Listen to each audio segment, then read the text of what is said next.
हम लोग आज इलेक्ट्रोमैग्नेटिक वेव स्टार्ट करेंगे। तो इसमें सबसे पहले मैक्सवेल्स की जो 4 इक्वेशन है वो पहले लिख लेते हैं।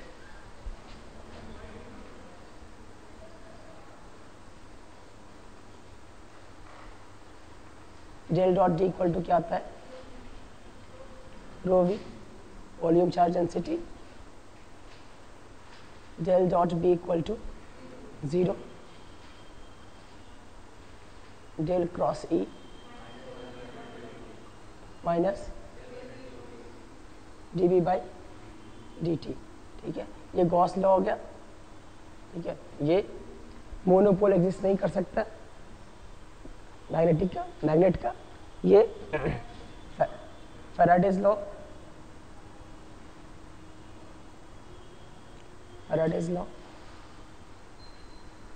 और ये del cross H equal to sigma E plus D D by D T. ठीक है, ये कंडक्शन करंट और ये डिस्प्लेसमेंट करंट।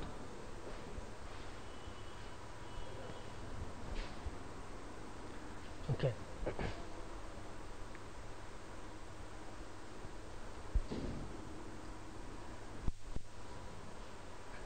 इसका स्पेशल केस है कि हो जाएगा कि मान लो कि हम जिस स्पेस की बात कर रहे हैं वहाँ पे वॉल्यूम चार्ज डेंसिटी 0 है, तो यहाँ पे del dot D equal to क्या आ जाएगा 0, del dot B equal to हमेशा ही 0 होता है, del cross E equal to minus D B by D T. हम ये मान के चलेंगे कि जो मैग्नेटिक फील्ड और इलेक्ट्रिक फील्ड है वो टाइम डोमेन में वेरिएबल है और स्पेस डोमेन में भी वेरिएबल है।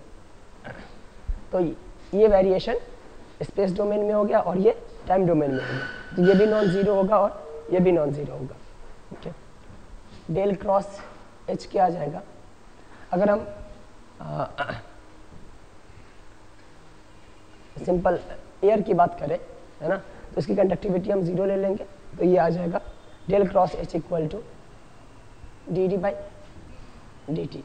इलेक्ट्रिक फील्ड टाइम का वेरिएबल है, टाइम का फंक्शन है, तो डी भी टाइम का फंक्शन होगा, तो ये भी नॉन ज़ीरो आएगा। इतना लिख सकते हैं हम।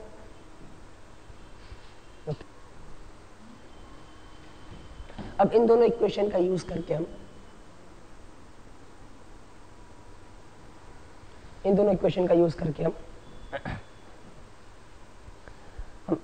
ई में या एच में डबल डेरिवेटिव में सेकेंड ऑर्डर डिफरेंशियल इक्वेशन हमारे को मिल जाएगा। फिर इसको हम सॉल्व कर लेंगे, तो वहाँ से हमारे को ई और एच का वेव इक्वेशन मिलेगा। इसे तुम इसको एक बार फिर से इसका दोनों तरफ कर ले लो।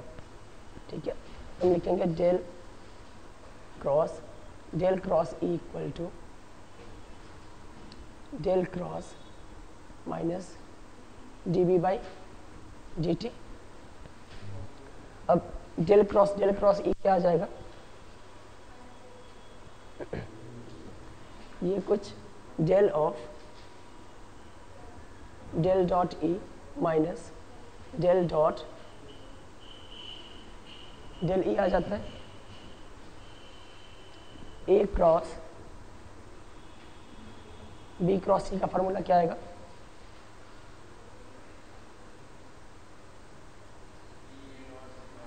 B A dot C minus.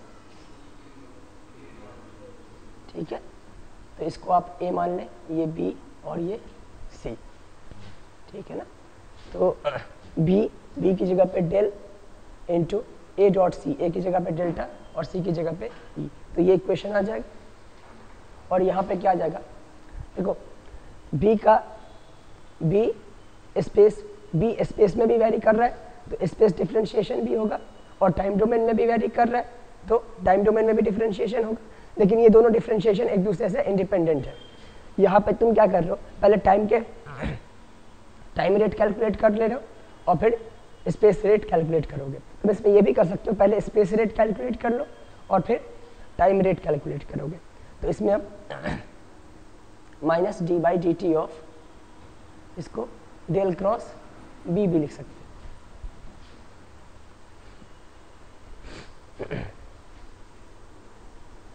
अब del dot D equal to 0 है तो del dot E equal to भी 0 आ जाएगा ना, D equal to epsilon naught space के लिए, फ्री स्पेस के लिए epsilon equal to epsilon naught, del dot D 0 है तो डेल डॉट ई भी 0 आएगा, तो ये क्वांटिटी 0 हो जाएगी,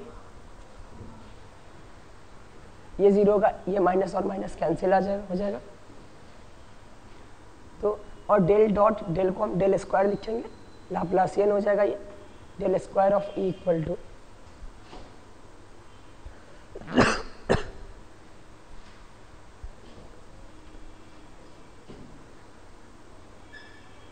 del cross B equal to, तुम देखो यहाँ पे ये ई का फंक्शन है ना, तो डेल क्रॉस बी को तुम ई के फॉर्म में लिख सकते हो, डेल क्रॉस बी है तो इसको हम इससे म्यू बाहर ले लो, स्पेस के लिए म्यू नॉट बन जाएगा, ठीक है। या फिर हम सिंपल नॉन कंडक्टिंग मीडियम लेते हैं, ठीक है, तो म्यू की जगह पे म्यू रहेगा, एप्सिलॉन नॉट की जगह पे एप्सिलॉन रहेगा, है ना, ठीक है। बस नॉन कंडक्टिंग है तो सिग्मा 0 हो जाएगा, तो हमने बस सिग्मा को ही 0 किया और चार्ज डेंसिटी भी, मतलब नॉन कंडक्टिंग स्पेस है जिसमें कोई चार्ज डेंसिटी नहीं है, ठीक है। तो यहाँ पे मैं इसको म्यू ही रहने देते हैं, हाँ, del cross B equal to क्या आ जाएगा, हाँ, म्यू इंटू ये डेल क्रॉस एच आ जाएगा,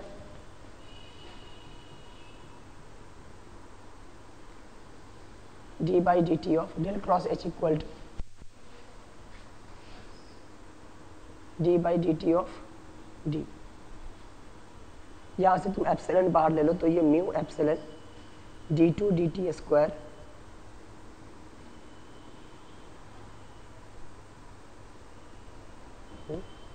ये लिख सकते हैं।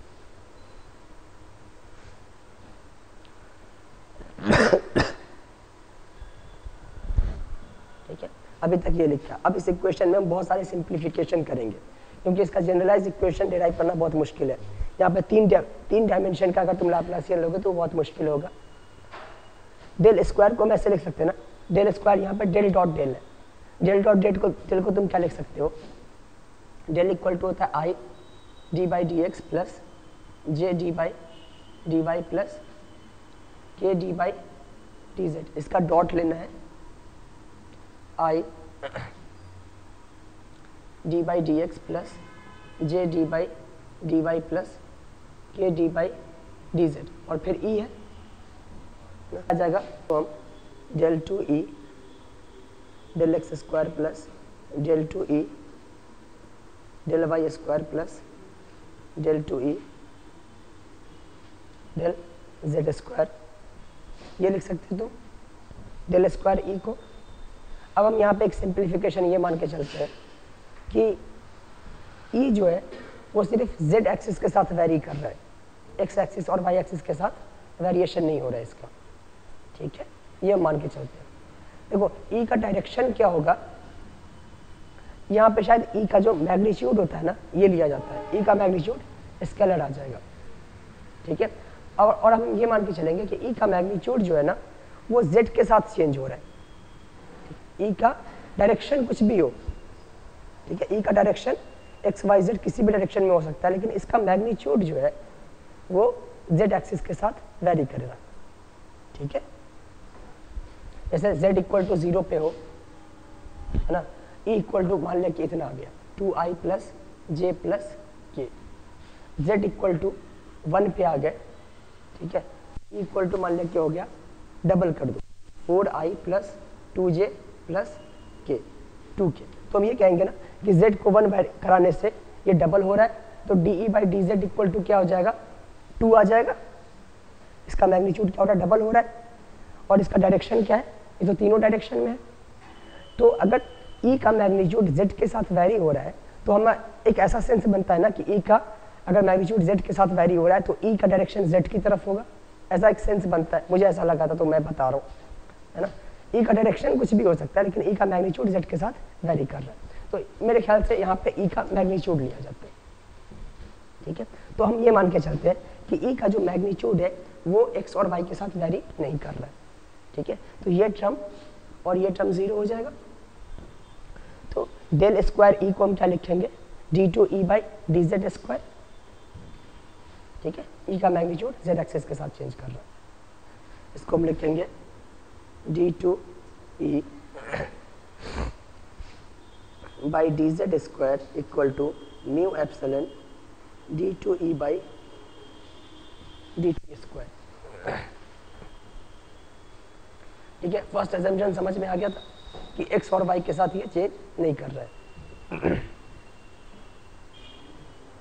ओके, अब इस डिफरेंशियल इक्वेशन से यहाँ से ये साफ दिख रहा है कि ई स्पेस के साथ भी वेरी कर रहा है और टाइम के साथ भी वेरी कर रहा है, ठीक है। हम ज़्यादातर जो सिग्नल डील करते हैं, जहाँ जितने भी वोल्टेज और करंट होते हैं वो सब साइनसॉइडल होते हैं, ठीक है। अगर वोल्टेज साइनसॉइडल है, ठीक है, तो मतलब यहाँ पे इलेक्ट्रिक फील्ड हम साइनसॉइडल मान करके चलते हैं। इलेक्ट्रिक फील्ड का टाइम वेरिएशन जो है ना वो हम साइनसॉइडल मान के चलते हैं। जितने भी सिग्नल आप ज़्यादातर लेते हो ना, जैसे v equal to V M sine omega T लेके चलते हैं, ठीक है। तो E इक्वल टू क्या होता है, D V by D x होता है ना, ठीक है।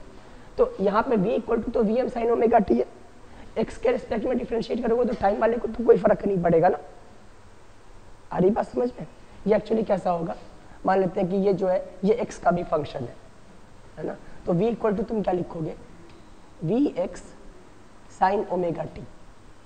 अब अगर तुम e कैलकुलेट करना चाहते हो यहाँ पे, तो e इक्वल टू आ जाएगा minus D V by D X, है ना।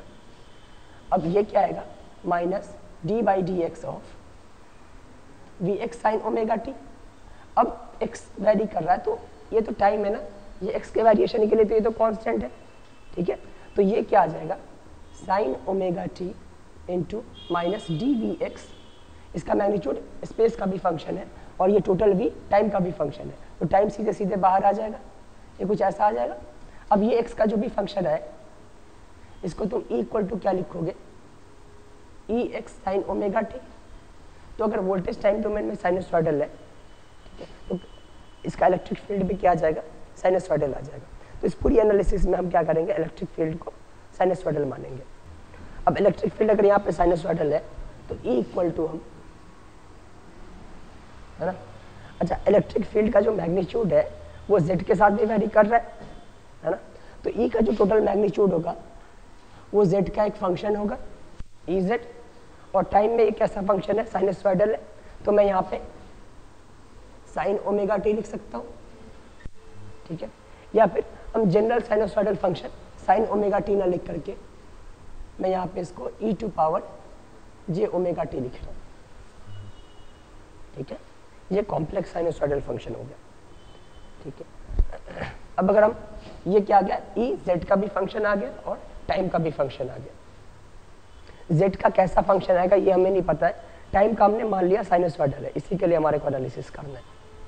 अब तुम इस इक्वेशन में ई इक्वल टू इतना पुट कर दो तो ये आ जाएगा E इक्वल टू, हम यहाँ जो E है इसकी जगह पे इतना पुट करेंगे तो D two by D Z square of E Z E to power J omega T equal to mu epsilon D two E by D T square क्या आ जाएगा, E Z as it is रहेगा ना। Time में differentiate कर रहे हो, दो बार डिफ्रेंशिएट कर रहे हो तो यहाँ से जे ओमेगा दो बार बाहर आएगा, है ना। तो जे ओमेगा मल्टीप्लाई होकर क्या आ जाएगा, माइनस ओमेगा स्क्वायर, ठीक है, into E to power J omega T, ठीक है। यहाँ से e to power J omega T, E to power J omega T cancel हो जाएगा।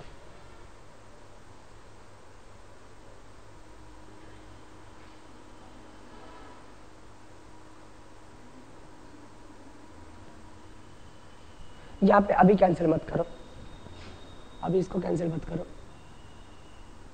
इस पूरे का हमें क्या करना है, z के रेस्पेक्ट में डिफरेंशिएशन लेना है ना, ये यहाँ पे इंडिपेंडेंट है।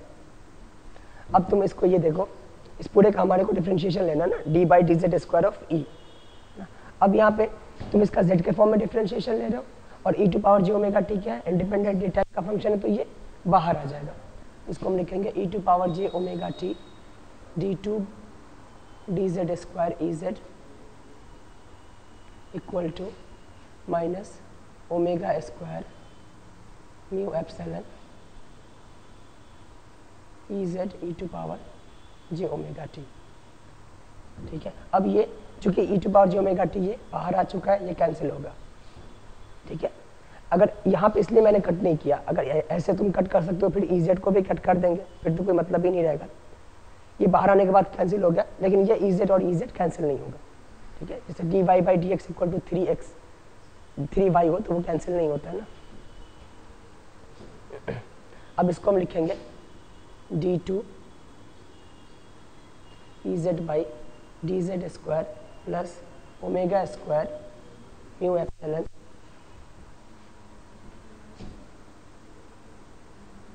E Z equal to 0। तो ये डेल ऑपरेटर हो गया है ना, D square plus omega square mu epsilon equal to 0।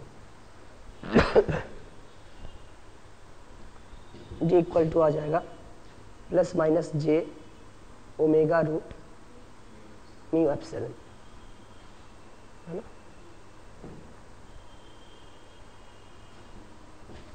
तो यहाँ पे इसके लिए हम सॉल्व कर रहे हैं ना, EZ के लिए सॉल्व कर रहे हैं, तो EZ इक्वल टू आएगा, इसका जनरल सॉल्यूशन क्या आता है, C1 into E to power alpha X plus C2, इस तरह से आ जाता है। ये आ जाएगा C1 E to power J omega mu epsilon, variable क्या है, Z variable, Z plus C2 E to power minus J omega, क्या कोई बात नहीं है, तुम इसको ऐसे भी लिख सकते हो, ये साइन कॉस में कन्वर्ट हो जाएगा और कोई दिक्कत नहीं इससे।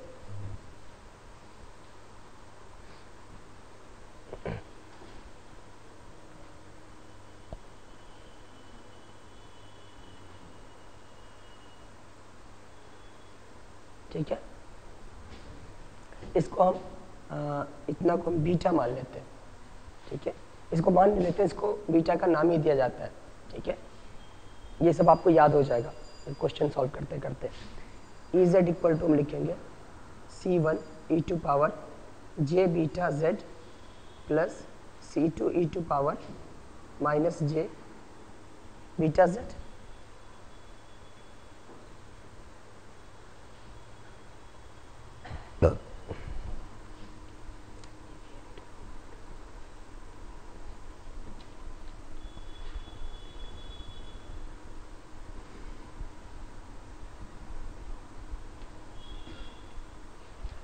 तो E का Z के साथ कुछ इस तरह का वेरिएशन है ना।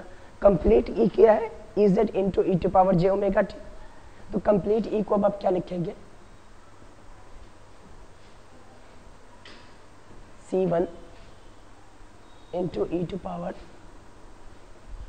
यहाँ पे E to power J beta Z और E to power J omega T add होगा, है ना। तो ये आ जाएगा जे इंटू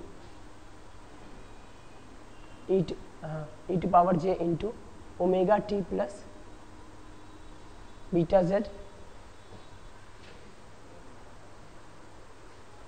ठीक है, plus C2 into E to power J into omega T minus beta Z. तो इसको हम कहेंगे, ये जो है ना, ये हमारा जनरल सॉल्यूशन आ गया। किसका, हमारा डिफरेंशियल इक्वेशन, ये डिफरेंशियल इक्वेशन था ना, इस डिफरेंशियल इक्वेशन का ये जनरल सॉल्यूशन आ गया। ठीक है, इसमें C1 और C2 कुछ भी हो सकता है। ठीक है, ये भी हो सकता है कि C2 क्या हो जाए, 0 हो जाए, तो ये इंडिविजुअली भी सेटिस्फाई करेगा। मतलब अब इसका कोई भी स्पेशल केस होगा वो इस डिफरेंशियल इक्वेशन को सेटिस्फाई करेगा। इसका कितने स्पेशल केस बन सकते हैं? C2 0 हो जाए सबसे पहले, ये बनेगा। इसमें भी दो टर्म है, रियल और इमेजिनरी, तो रियल वाला इमेजिनरी को भी 0 कर दो तो वो भी सेटिस्फाई करेगा। ठीक है, तो अब हमने सबसे पहला सिंप्लीफिकेशन क्या लिया था कि ई जेड के साथ वैरी कर रहा है। दूसरा सिंप्लीफिकेशन क्या लिया कि ई साइनसॉइडल है। ये सिंप्लीफिकेशन नहीं, ये यही पढ़ना ही है हमारे को। ठीक है, तीसरा सिंप्लीफिकेशन मैं ये ले रहा हूँ, मैं C1 को यहाँ पे 0 कर दूँ।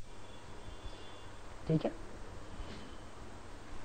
इक्वल टू क्या आ जाएगा, C2 into E to power j omega t minus beta z। ये भी इस डिफरेंशियल इक्वेशन का एक सॉल्यूशन है। तुम इसको पुट करके देखो, इसमें ये सेटिस्फाई करेगा। अच्छा, ये ओमेगा और बीटा मैंने नया टर्म इंट्रोड्यूस किया नहीं, नया टर्म इंट्रोड्यूस नहीं किया मैंने, नया टर्म कुछ भी इंट्रोड्यूस नहीं किया है। बीटा नया टर्म है ना? नहीं, बीटा को तो मैंने यही मान लिया था, कुछ भी नया टर्म नहीं है। ओके, कुछ भी नया टर्म नहीं है। बीटा वो टर्म है और ओमेगा इसकी फ्रीक्वेंसी है। Okay,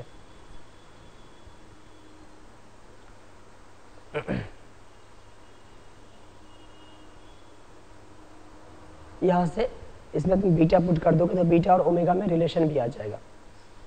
omega by beta equal to आ जाएगा यहाँ पे तो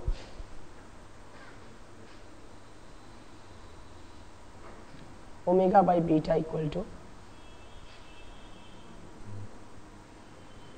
1/√100 म्यू एप्सिलॉन आ जाएगा ना। ठीक है, ये हम बाद में डिराइव करेंगे, ये वेव की वेलोसिटी होती है। ठीक है, ओमेगा इक्वल टू क्या होता है, 2πf और beta equal to 2π divided by lambda. ठीक है, 2π से 2π कैंसिल कर दो, एफ लेमडा ऊपर जाएगा और f इक्वल टू 1/t, तो ये lambda by T equal to lambda क्या होता है, एक टाइम पीरियड में ट्रैवल की गई डिस्टेंस और नीचे टोटल टाइम ही है। जितने टाइम पीरियड में ट्रैवल की गई डिस्टेंस ये t टाइम में ही होता है ना, और t से ही डिवाइड कर रहे हो तो ये वेव वेलोसिटी आ जाएगी। ठीक है, इतना आ जाएगा, तो ये वेव वेलोसिटी होता है ओमेगा बाई बीटा। ओके, तो E इक्वल टू इतना आ गया। अब हमारे को जो इलेक्ट्रिक फील्ड डील करना है ना, वो रियल इलेक्ट्रिक फील्ड डील करना है।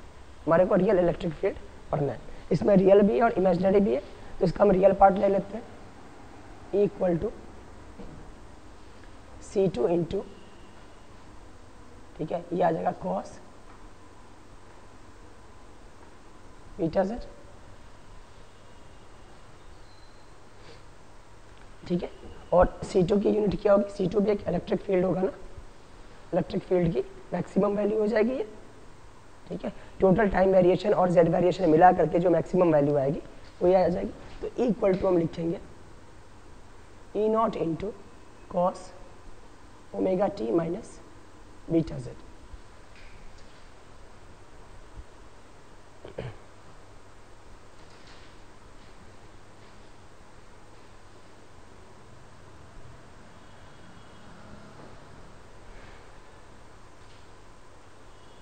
देखो, अगर तुम यहाँ पे C2 को 0 नहीं मानोगे और रियल पार्ट लोगे तो क्या आ जाएगा, A इक्वल टू आ जाएगा C1 कॉस। अच्छा चलो इसको रहने देते हैं, अभी इसको रहने देते हैं। ठीक है, अब मैं ये कह रहा हूँ कि ये जो इलेक्ट्रिक फील्ड का इक्वेशन है ये ट्रैवलिंग वेव का इक्वेशन है। ठीक है, ये एक वेव है जो कि ट्रैवल करता है। This is the equation of travelling wave.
इसमें हम बीटा इक्वल टू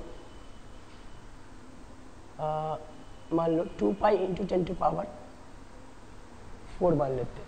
ठीक है, मैं ये दिखाना चाह रहा हूँ कि ये वेव ट्रैवल कैसे कर रहा है। ठीक है, और कोई भी वेव अगर ट्रैवल कर रहा है, ठीक है, एक इंस्टेंट पे अगर वेव को देखना है, टाइम तो हर टाइम बढ़ रहा हो रहा है, टाइम तो बढ़ता रहता है, किसी एक इंस्टेंट पे एनालाइज करना है, तो जिस इंस्टेंट पे एनालाइज करना है उस इंस्टेंट पे वेव की फोटो खींच लो। ठीक है, तब तो रुक जाएगा ना। ठीक है, तो हम ये मानते हैं कि t इक्वल टू 0 पे मैंने इसका एक पिक्चर ले लिया। ठीक है, तो t इक्वल टू 0 पे E का इक्वेशन क्या बनेगा, E not cos beta z। Okay, तो अब ये E नॉट क्या है, z एक्सिस के साथ वेरी कर रहा है। ठीक है,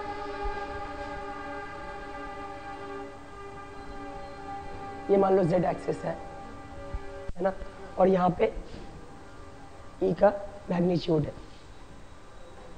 ठीक है, E का मैं यहाँ पे मैग्नीट्यूड ड्रॉ कर रहा हूँ, उसका डायरेक्शन और किसी भी डायरेक्शन में हो सकता है वो। अब z इक्वल टू 0 पे इसकी वैल्यू कितनी होगी, 2 पाई इंटू 10 टू पावर 4 है ना, 2 पाई का इंटीग्रल मल्टीपल है, एंगल क्या आ जाएगा total, z equal to 0, sorry z equal to 0 करोगे तो 0 ही आ जाएगा, cos 0, तो ये E नॉट आ जाएगा। ओके, z इक्वल टू मैं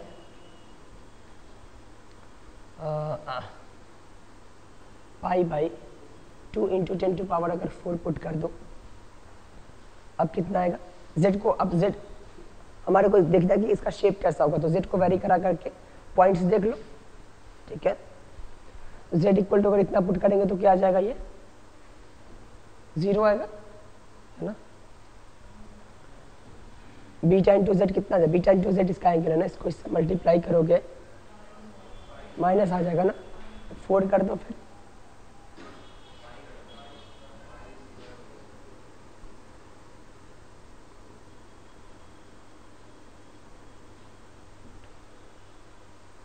इससे मल्टीप्लाई करोगे तो 4 अगर कर दे तो, है ना, अब 0 आ जाएगा। ठीक है, मतलब ये ऐसा बनेगा ना,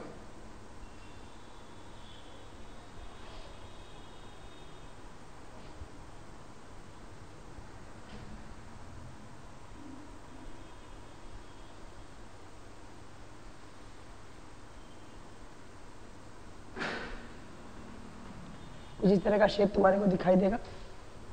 ठीक है, जेड के अलग अलग पॉइंट पे अलग अलग मैग्नीट्यूड है, इस तरह का पिक्चर आ जाएगा।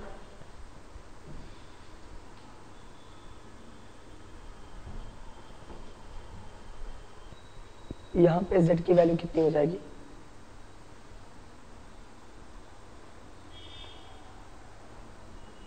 यहाँ पे 1 बाई, और यहाँ पे z की वैल्यू होगी 1 बाई 10 टू पावर 4 मीटर, है ना। बीटा इक्वल टू मान लेते हैं इतना रेडियन पर मीटर है। ठीक है, तभी तो यहाँ पे अगर 10 टू पावर 1/4 करोगे तो ये क्या आ जाएगा, 1/10 टू पावर 4 मीटर, तो मीटर से मीटर कैंसिल, 10 टू पावर 4 से 10 टू पावर 4 कैंसिल, और 2 पाई रेडियन आएगा, तभी तो होगा ये 360 डिग्री। अब हम ओमेगा इक्वल टू भी बीटा के बराबर मान लेते हैं, omega equal to 2 pi into 10 to power 4 है। t इक्वल टू 0 पे हमने एनालाइज कर लिया। अब तुम इसको इसी इक्वेशन को t equal to 1/4 into 10 to power 4 पे एनालाइज करो।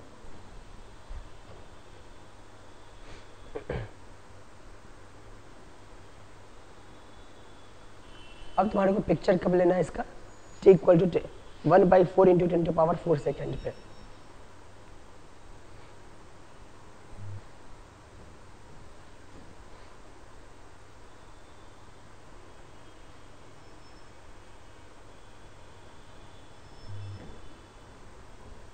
ओमेगा दे दिया है, टी दे दिया है, तो ये क्या आ जाएगा, E इक्वल टू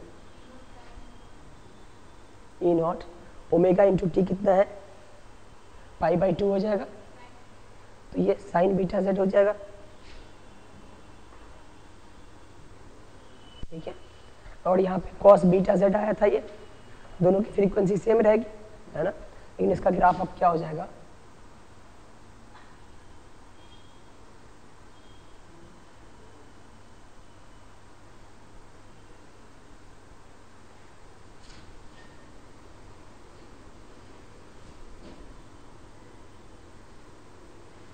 ये ग्राफ आएगा।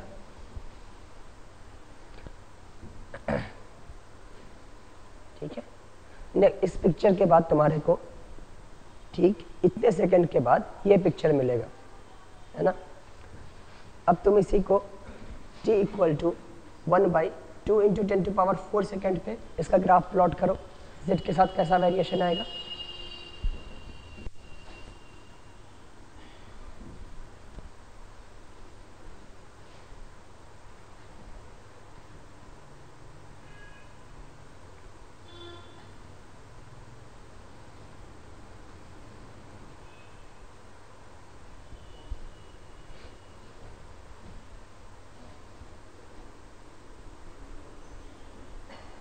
ठीक है, जब तुम t इक्वल टू इतना पुट करोगे तो अब ओमेगा t की वैल्यू क्या आ जाएगी, पाई आ जाएगी, ठीक है। कॉस पाई माइनस जेड क्या आएगा, माइनस कॉस जेड, ठीक है। तो अब इक्वल टू आएगा माइनस ई नॉट कॉस बीटा जेड, मतलब जैसा ये ग्राफ है ठीक इसका उल्टा आ जाएगा। तो इसको अगर मैं प्लॉट करता हूँ,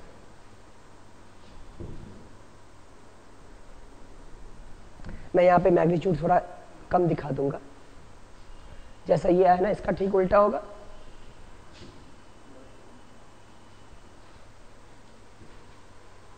ये नेगेटिव,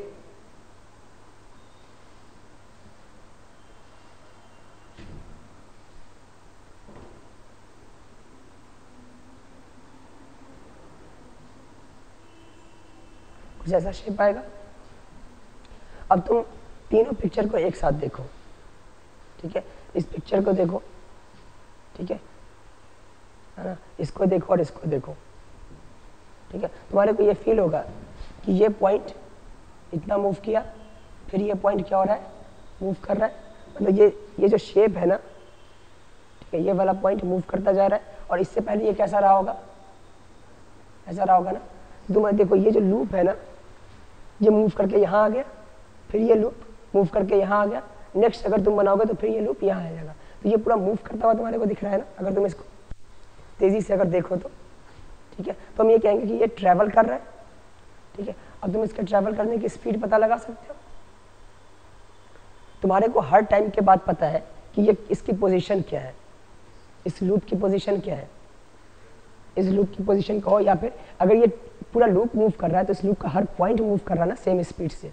तो maximum point z equal to 0 पे था, मैक्सिमम पॉइंट अब कहाँ पे चला गया, z इक्वल टू ये पॉइंट कितना है, तो चेंज मतलब स्पेस में कितना ट्रैवल किया ये 1/4 इंटू 10⁴, और कितना टाइम लिया इसने, कितने टाइम बाद इतना आया था ये, ठीक है। ये डिस्टेंस ट्रैवल है, ठीक है, और टाइम इसने कितना लिया था, ठीक है। तो इसकी स्पीड क्या आ जाएगी, 1 मीटर पर सेकेंड इसकी स्पीड आ जाएगी।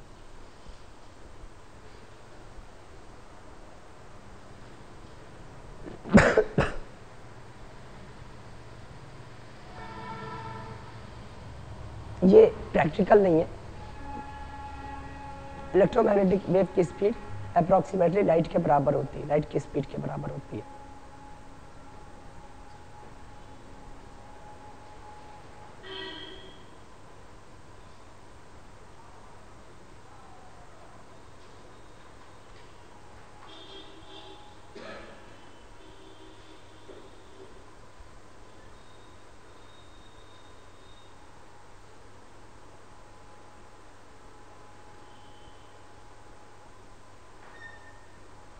अच्छा, अगर तो यहाँ पे हमारे को स्पीड का न्यूमेरिकल वैल्यू आ गई है ना, हमें स्पीड का कोई फार्मूला नहीं मिला, ठीक है।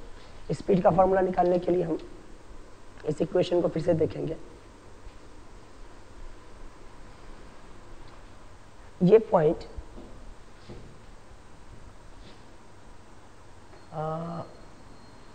एक टाइम पीरियड के बाद कितना मूव करेगा?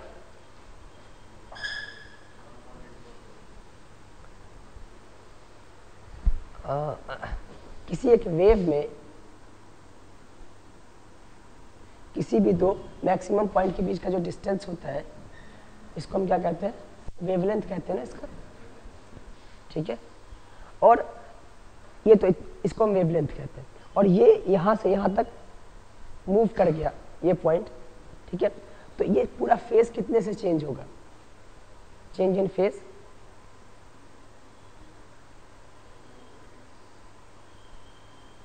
2 पाई से इसका फेज चेंज होगा, तभी तो वापस मैक्सिमम पॉइंट कितने टाइम बाद, ठीक है, ये वाला पॉइंट यहाँ चला जाएगा, ठीक है। तो टाइम तो नहीं पता, लेकिन 2 पाई एंगल के बाद चला जाएगा, ठीक है। और 2 पाई एंगल चेंज होने में कितना टाइम लगेगा? ओमेगा टी इक्वल टू 2 पाई, ठीक है, ओके। तो इसका टाइम पीरियड क्या आ जाएगा? 2 पाई बाई ओमेगा आ जाएगा। एक टाइम पीरियड के बाद omega into t equal to 2 pi हो जाता है, t equal to 2 pi by omega हो जाएगा। और एक टाइम पीरियड के बाद ये मूव कितना कर जाता है? लेमडा से, तो डिस्टेंस मूव क्या हो जाएगा? लेमडा, और टाइम कितना लग रहा है?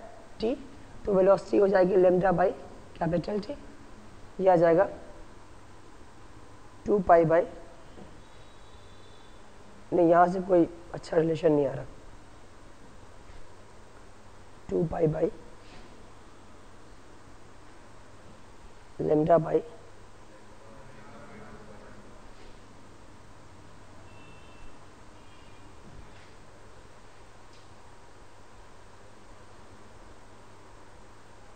नहीं, यहाँ पे कुछ गलत हो गया। ओके, इसको हम फॉर्मल वे में करते हैं, ठीक है। ये पॉइंट अगर मूव कर रहा है, वेव है,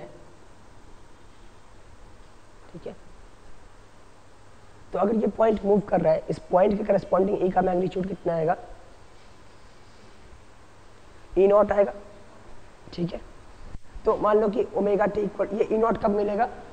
जब भी omega T minus beta z equal to, देखो टी भी वेरी कर रहा है, जेड भी वेरी कर रहा है, तो दोनों मैग्नीट्यूड वेरी कर रहा है ना, ठीक है। और तुम इसकी वेलोसिटी क्या कहोगे? D z by D T, तो इसकी वेलोसिटी होगी, ठीक है। ये 2n पाई होगा ये टोटल एंगल, तो इसका मैक्सिमम पॉइंट मिलेगा, ठीक है। अब तुम इसको डिफ्रेंशिएट कर दो, है ना, किस पॉइंट के करस्पॉन्डिंग? मैक्सिमम पॉइंट के करस्पॉन्डिंग, ठीक है। तो ये क्या आ जाएगा? टी के रिस्पेक्ट में डिफ्रेंशिएट कर दो, तो ये omega minus beta d z by D t equal to 0 आ जाएगा, ये तो कांस्टेंट है ना। तो d z by D t equal to क्या आ जाएगा? Omega by beta. ये तो फॉर्मल वे में इस तरह से बुक में दिया हुआ है, यहाँ से velocity equal to omega by beta आ जाती है। इसका एक और तरीका ये है कि जब ये वेव यहाँ से लेकर के यहाँ तक ट्रेवल कर जाएगा, तो z चेंज इन z कितना आ जाएगा? लेमडा आ जाएगा ना, ठीक है। तो अगर मैं इसको ओमेगा टी माइनस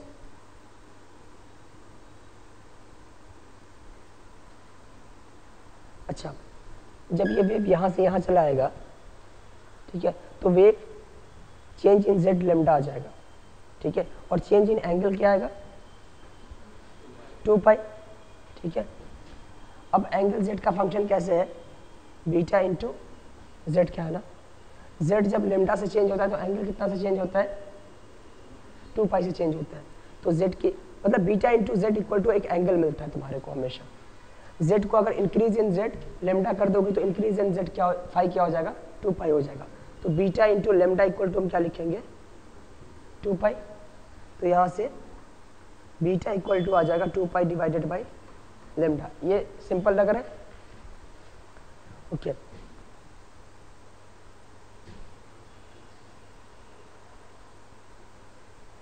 या फिर लेमडा इक्वल टू हम लिखेंगे 2 पाई बाई बीटा।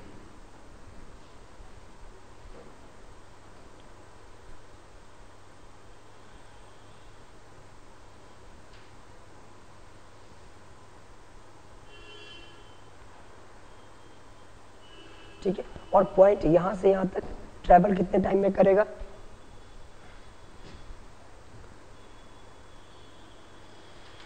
यहां से यहां तक ट्रैवल करने में इसको कैपिटल टी टाइम पीरियड लगेगा। ठीक है, तो वेलोसिटी हम लिखेंगे क्या, लेमडा ट्रैवल करने में इसको टी टाइम लग रहा है, लेमडा बाई टी, लेमडा की जगह पे 2 पाई बाई बीटा और ये टी, 2 पाई बाई टी क्या आ जाएगा, ओमेगा, तो ये आ जाएगा ओमेगा बाई बीटा, ये वेव वेलोसिटी आ जाएगी।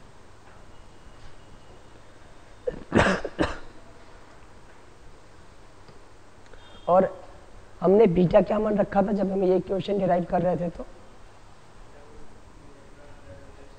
Omega under root mu epsilon, तो बीटा की जगह पे omega under root mu epsilon कर दो, तो ओमेगा से ओमेगा कैंसिल हो जाएगा, तो v इक्वल टू आ जाएगा,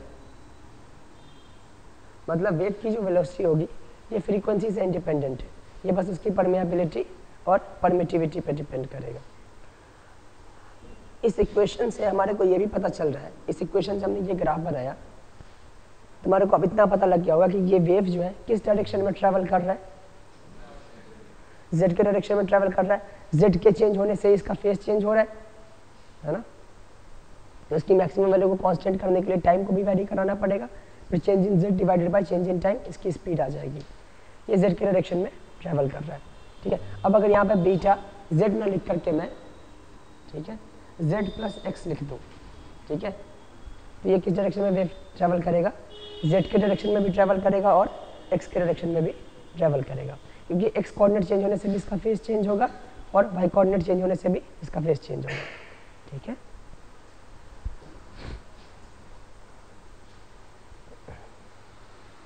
ओके, तो इतना समझ में आ गया। अब अगर मैं इस इक्वेशन को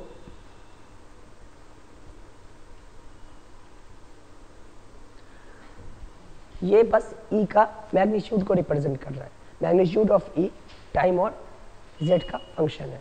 अगर मैं ऐसे लिखूं E X equal to E not x cos omega T minus beta Z, ये क्या रिप्रेजेंट करेगा?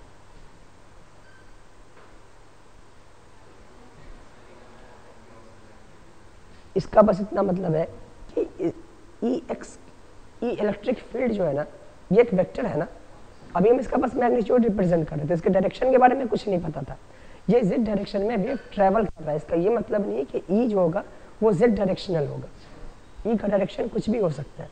ठीक है, अब अगर मैंने यहाँ पे ई एक्स लिख दिया है, ठीक है, तो ये एक्स, ई जो वेक्टर है ना, ये एक्स डायरेक्शन में है।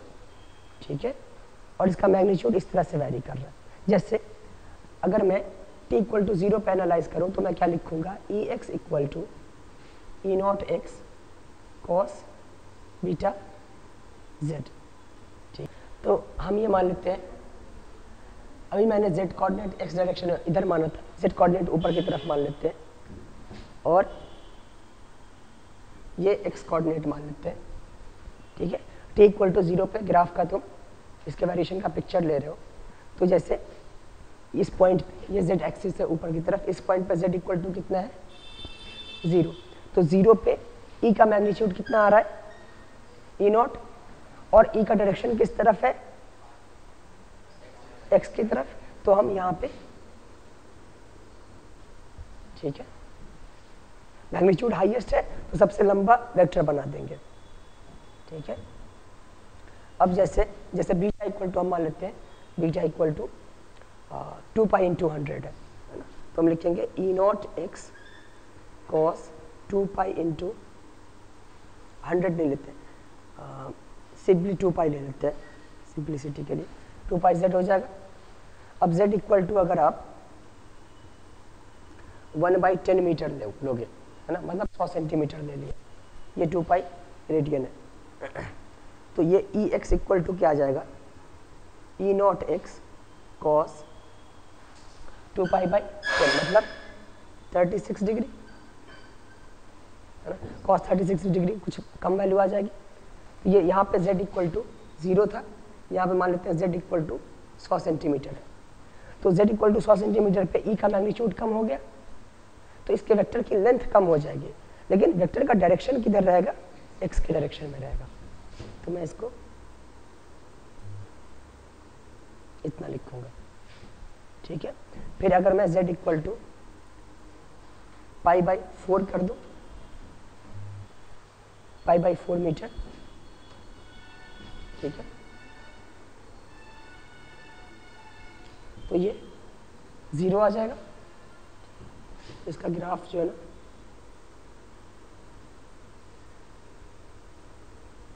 ऐसा होगा।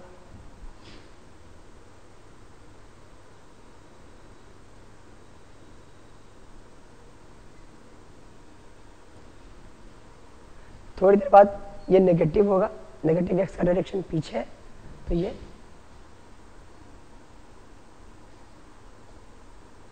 समझ में आ रहा है।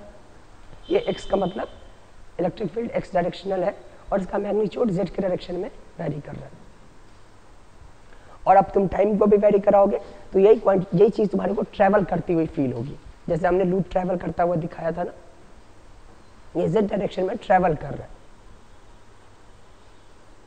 इसी तरह से इसका डायरेक्शन x के डायरेक्शन में भी कुछ हो सकता है, y के डायरेक्शन में भी कुछ हो सकता है। जैसे ये x डायरेक्शन लिया, ये z का डायरेक्शन लिया है, तो y का डायरेक्शन पॉजिटिव y डायरेक्शन किधर होगा, x क्रॉस y z आना चाहिए। x इधर है तो y अंदर की तरफ होगा, तभी तो x क्रॉस y ऊपर z आएगा, ठीक है। तो अब जैसे ये अगर e x y दिया हो, कितना डिग्री x में कितना डिग्री y में ये भी दिया रहेगा, है ना। तो अब इसका डायरेक्शन क्या होगा, जैसे z इक्वल टू 0 पर मैक्सिमम है तो मैक्सिमम होगा, लेकिन डायरेक्शन क्या होगा, जैसे मानते हैं 45 डिग्री, y नीचे की तरफ है x इधर, तो इस डायरेक्शन में होगा, मैग्नीट्यूड मैक्सिमम होगा। फिर मैग्नीट्यूड कम हो जाएगा, लेकिन होगा हमेशा इसी डायरेक्शन में, ठीक है। अभी हमने नॉन कंडक्टिंग मीडियम में किया था ना, अब कंडक्टिंग मीडियम के लिए कर लेते हैं। तो नॉन कंडक्टिंग मीडियम में हमने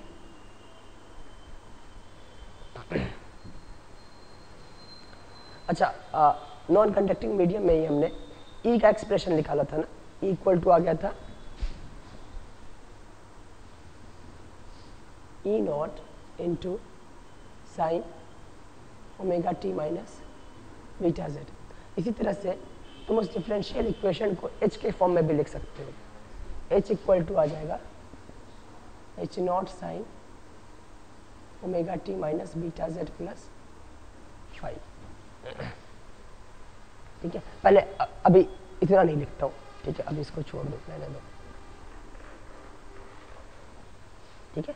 इतना है कि जिस स्पीड से जो स्पीड इलेक्ट्रिक फील्ड की आएगी वही स्पीड मैग्नेटिक फील्ड की भी होगी। इलेक्ट्रोमैग्नेटिक वेव में इलेक्ट्रिक फील्ड भी होगा, मैग्नेटिक फील्ड भी होगा, और दोनों सेम स्पीड से ट्रैवल करेंगे।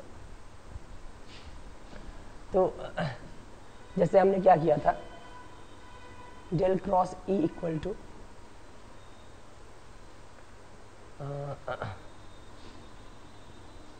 माइनस dv बाई dt किया था ना,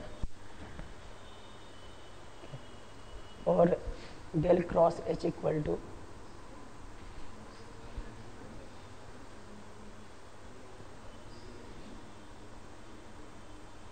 ये क्या आ जाता है, एप्सिलॉन d बाई dt।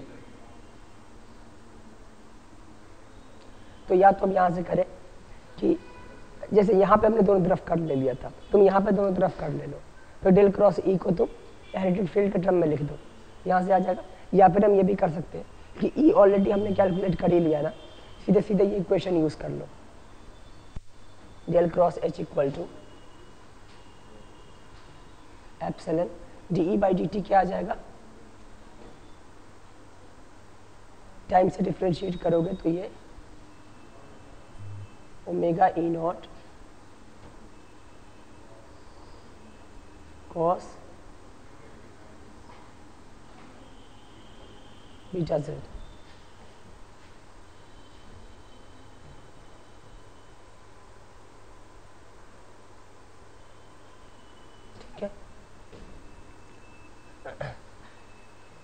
अगर E का मैग्नीट्यूड इलेक्ट्रोमैग्नेटिक वेव z के डायरेक्शन में ट्रैवल कर रहा है, ठीक है, अगर इलेक्ट्रोमैग्नेटिक वेव z के डायरेक्शन में ट्रैवल कर रहा है, मतलब इलेक्ट्रोमैग्नेटिक वेव का फेज जो है वो z के डायरेक्शन में ट्रैवल कर रहा है। इलेक्ट्रोमैग्नेटिक वेव में ही इलेक्ट्रिक फील्ड भी होता है, मैग्नेटिक फील्ड भी हो रहा है, ठीक है। तो जिस रेट से इलेक्ट्रिक फील्ड का फेज चेंज होगा उसी तरह से मैग्नेटिक फील्ड का भी फेज चेंज होगा। तो इलेक्ट्रिक फील्ड का मैग्नीट्यूड अगर z के रिस्पेक्ट में वेरी कर रहा है तो ये भी क्या करेगा, z के रिस्पेक्ट में ही वेरी करेगा। तो डेल क्रॉस H को हम क्या लिख सकते हैं,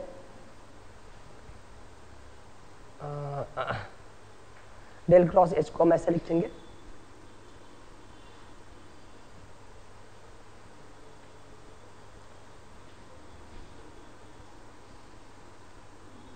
अच्छा हम यहाँ पे ये भी मान लेते हैं कि E जो है ये x डायरेक्शनल है, ओके।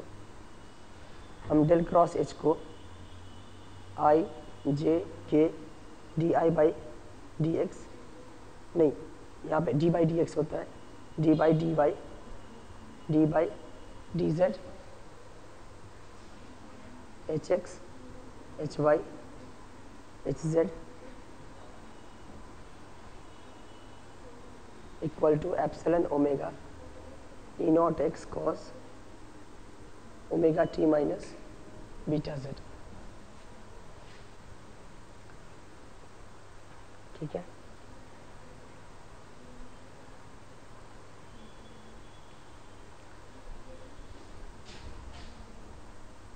ये आ जाएगा I into d by d y of h Z. तो एच वाई के रिस्पेक्ट में ट्रैवल चेंज हो ही नहीं रहा इसका मैग्नीट्यूड, ठीक है, तो ये 0 आ जाएगा। और d by D z of h y, तो D by D z of h y non zero आएगा, तो ये आ जाएगा I इंटू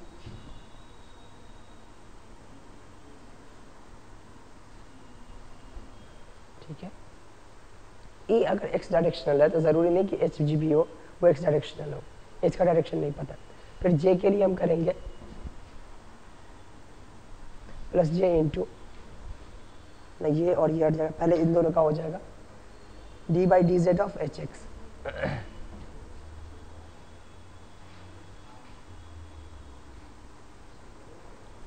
हमें पता है d बाई डी जेड आएगा तो दूसरा वाला लेते ही नहीं है ना, डी बाई डी जेड आएगा, डी बाई डी एक्स आ जाएगा। और k का डी बाई डी एक्स दोनों 0 है, ये 0 आ जाएगा ना। दिस इज इक्वल टू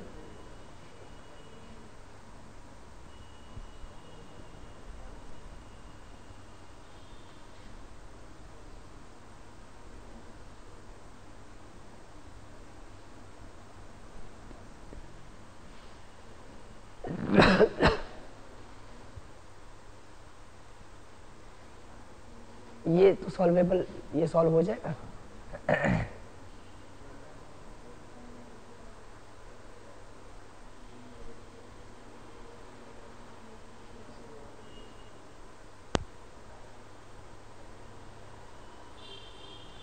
यहाँ पे ये वेक्टर ले रहे हैं,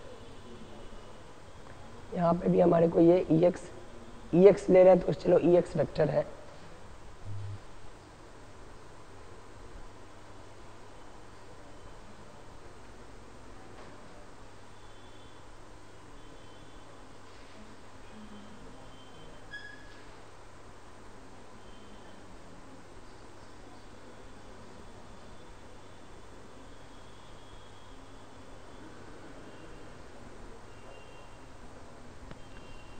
ऐसा मैंने देखा नहीं है बुक में, ये जो आ गया मतलब हो सकता दिया हो लेकिन मैंने पढ़ा नहीं है।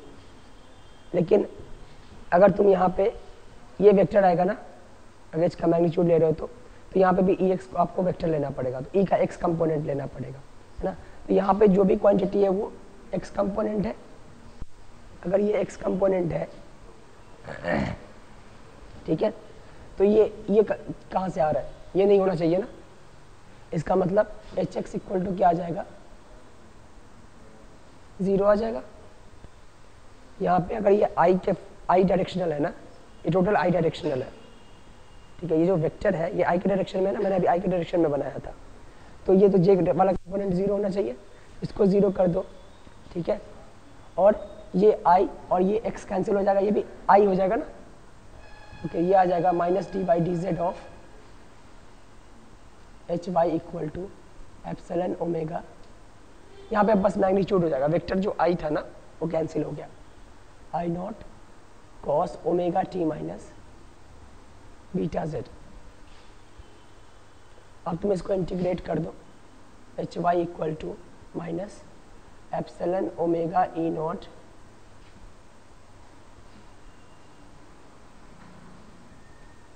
Cos omega T minus beta z d Z.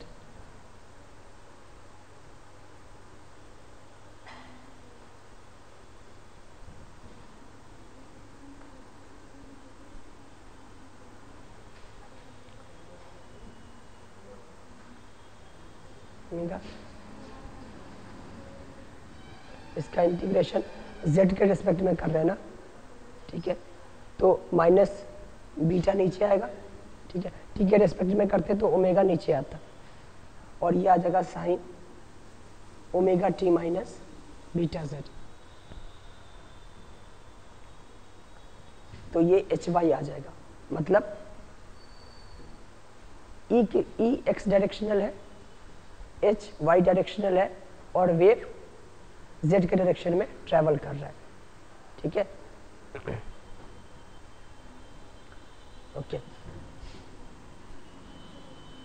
हम ये कहेंगे इलेक्ट्रिक फील्ड एक्स डायरेक्शनल है, जेड के डायरेक्शन में ट्रैवल कर रहा है, मैग्नेटिक फील्ड वाई डायरेक्शनल है लेकिन ये भी ट्रैवल जेड के डायरेक्शन में कर रहा है। टोटल इलेक्ट्रोमैग्नेटिक वेव जेड के डायरेक्शन में ट्रैवल कर रही है।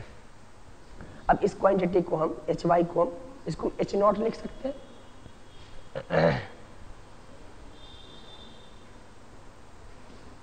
है ना, हम इसको लिखेंगे एच नॉट, और ये कॉस था ना, इसको भी कॉस के फॉर्म में हम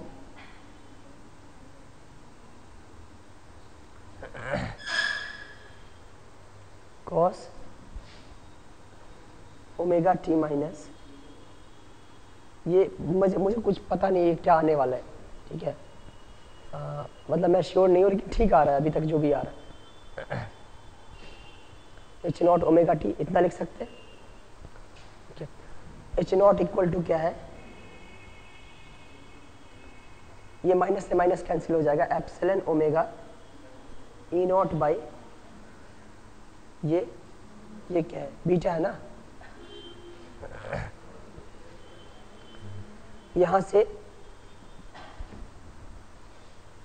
ई नॉट बाई जेड नॉट क्या आ जाएगा, sorry e naught by h naught, maximum value of electric field divided by maximum value of magnetic field, मतलब electric field intensity by magnetic field intensity, ये beta by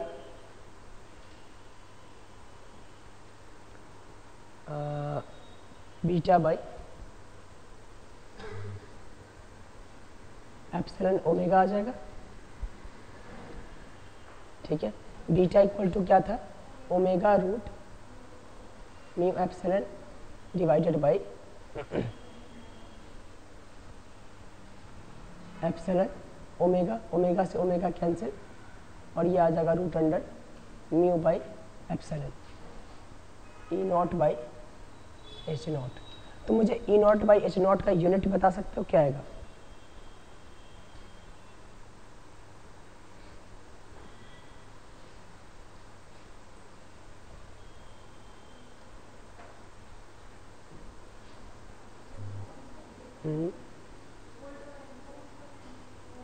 ये volt पर metre है और ये एम्पियर पर मीटर है। Volt पर ampere क्या आता है, ओम आता है ना, ठीक है। तो ये एक ओम की यूनिट दे रहा है ना, इसको हम intrinsic impedance of the medium कहते हैं। इम्पीडेंस की यूनिट दे रहा है तो इम्पीडेंस बोलेंगे, इसको हम बोलेंगे इंट्रिंसिक। ये रिजल्ट सही आ गया, मतलब ये सब कुछ सही किया हमने। इंट्रिंसिक इम्पीडेंस इक्वल टू आ जाएगा permeability divided by permittivity of the,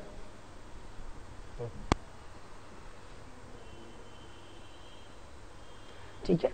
और इलेक्ट्रिक फील्ड और मैग्नेटिक फील्ड में फेज डिफरेंस कितना है, π/2 का, मतलब जिस टाइम पे इलेक्ट्रिक फील्ड मैक्सिमम होगा उस टाइम पे मैग्नेटिक फील्ड 0 होगा, ठीक है।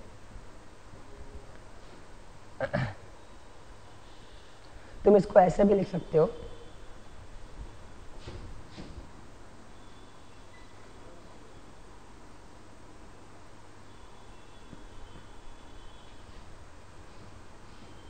H नॉट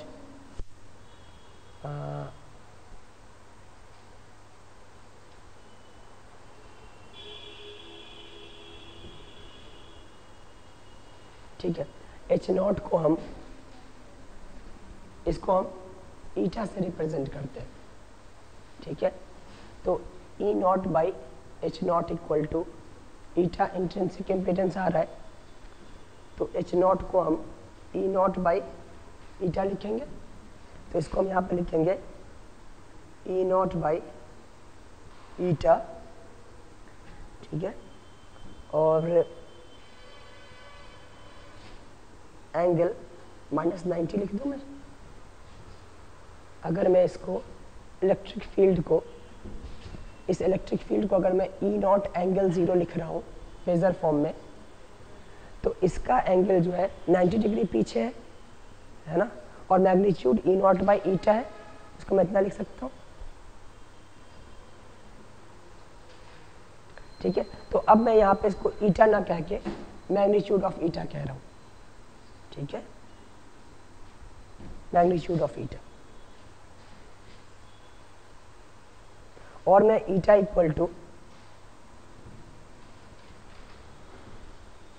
अब मैं सीधे लिख रहा हूँ H equal to H naught equal to E naught by eta, ठीक है। जहाँ पे ईटा इक्वल टू अब क्या आ रहा है, E naught divided by root under mu by epsilon, angle 90 degree लिख दूँ मैं इसको, तभी तो ये ऊपर जाएगा तो -90 आ जाएगा, और E नॉट बाई ये ईटा का मैग्नीट्यूड, E नॉट बाई ईटा का मैग्नीट्यूड और एंगल।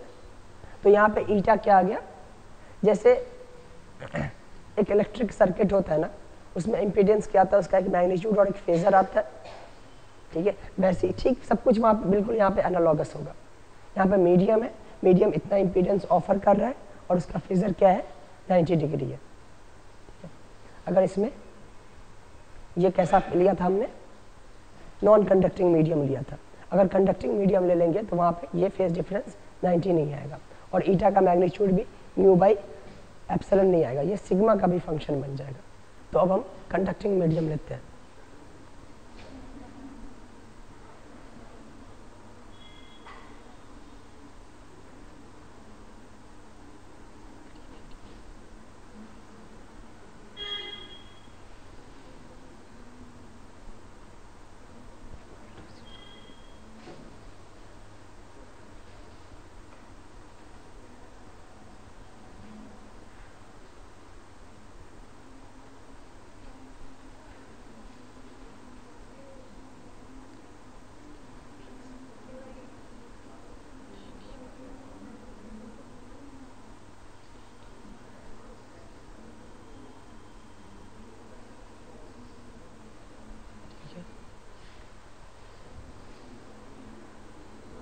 ये जो इंट्रिंसिक इम्पीडेंस बताया वो बहुत इंपॉर्टेंट है, ठीक है।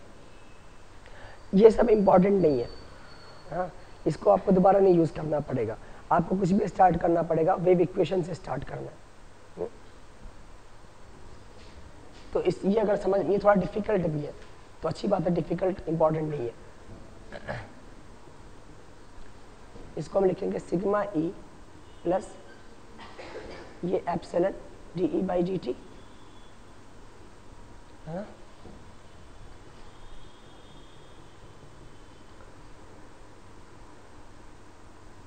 हमने इसको साइनसॉइडल मान लिया है with omega frequency, angular frequency क्या है, ओमेगा है, ठीक है। तो ये क्या दे देगा,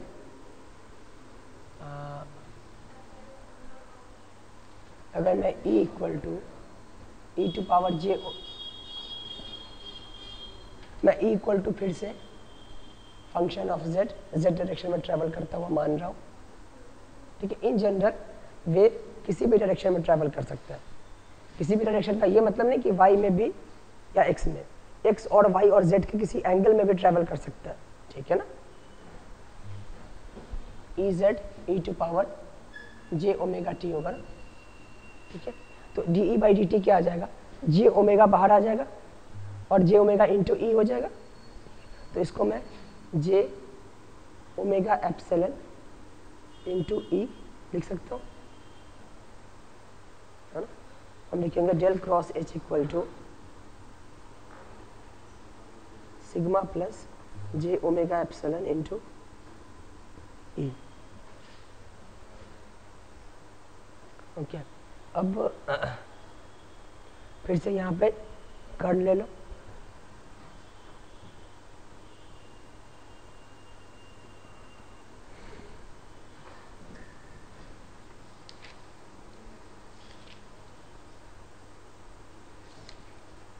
ठीक है। अब कर्ल लेके कल पढ़ा दूंगा।